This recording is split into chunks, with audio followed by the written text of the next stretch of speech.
মানুষ বিক্রি। কথাটা শুনে অবিশ্বাস্য মনে হলেও নাটোরে প্রতিদিন ভোরে এমনই এক হাট বসে যেখানে বিক্রি হয় মানুষের শ্রম। কেউ আসে কাজ খুঁজতে, কেউ আসে শ্রম কিনতে। দর কষাকষিতে নির্ধারিত হয় সারাদিনের ঘামের দাম। জীবিকার দায়ে চলে মানুষ বিক্রি।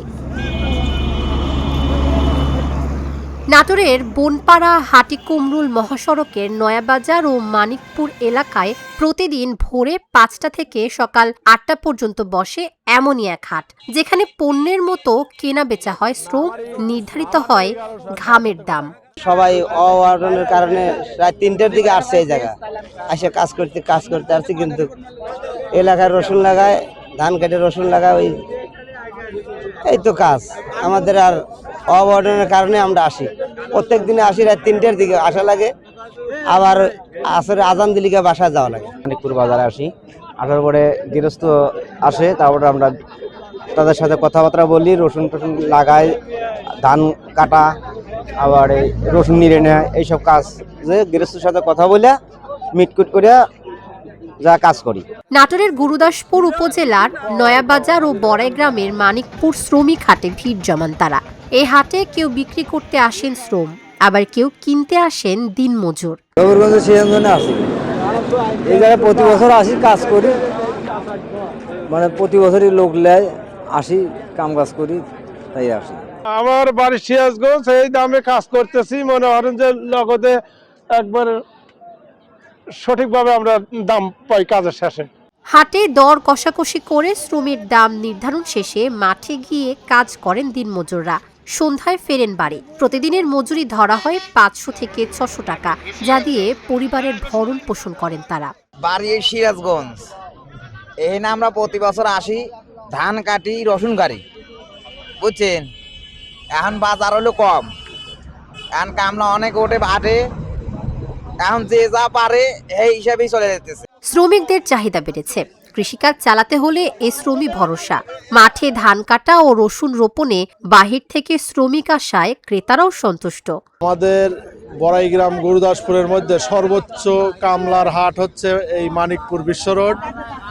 এখানে আমাদের বিনা চাষে রসুন লাগানো, ধান কাটা সহ বিভিন্ন কাজের লেবার, বিশেষ করে তারাস, সিরাজগঞ্জ, উল্লাপাড়া, সলঙ্গা বিভিন্ন উপজেলায় থেকে এখানে এসে জড়ো হয়।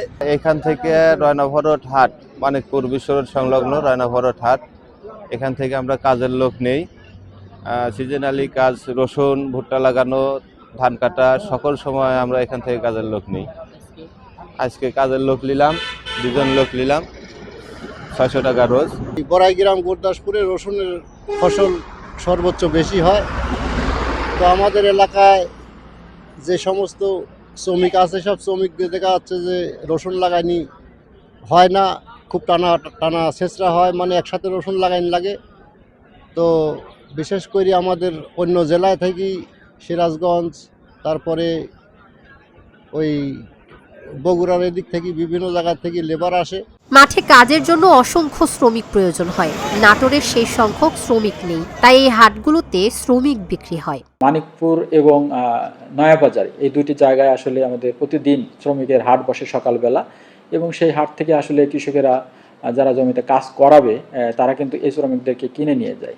এখানে আসলে এই সময় যে কাজগুলো আছে সেটাই হচ্ছে ধান কাটা, পাশাপাশি যে বিনা চাষে রসুন সেটি লাগানো, এবং জমি পরিষ্কার করা বা জমি প্রস্তুতির কাজের জন্য আসলে শ্রমিকের প্রয়োজন পড়ে এই সময়। এবং এখানে এই হাটের মাধ্যমে শ্রমিক প্রতিদিন কেনা বেচা হয়, এবং এই শ্রমিকদের আসলে দৈনিক যে মজুরি সেটি কিন্তু নির্ধারণের কোনো প্রশাসনিক কোনো প্রকারের আমাদের উদ্যোগ আমরা করিনি, কিন্তু যদি এটি করা যায় যে শ্রমিকের মূল্য নির্ধারণ করে দেওয়া যায়, তাহলে আমার মনে হয় যে কৃষক যাদের জমিতে কাজ করবে তারা, পাশাপাশি যারা শ্রমিক তাদেরও লাভ হবে আমার বিশ্বাস। প্রতিদিন দূর দূরান্ত থেকে হাজার হাজার শ্রমিক নয়াবাজার ও মানিকপুর শ্রমিক হাটে আসে শ্রম বিক্রি করতে। তবে শ্রমিকদের দৈনিক যে মজুরি তা নির্ধারণের জন্য প্রশাসনিকভাবে কোনো উদ্যোগ নেই। তেরোশো করছে আপনারটা। Dhaka journal, news desk.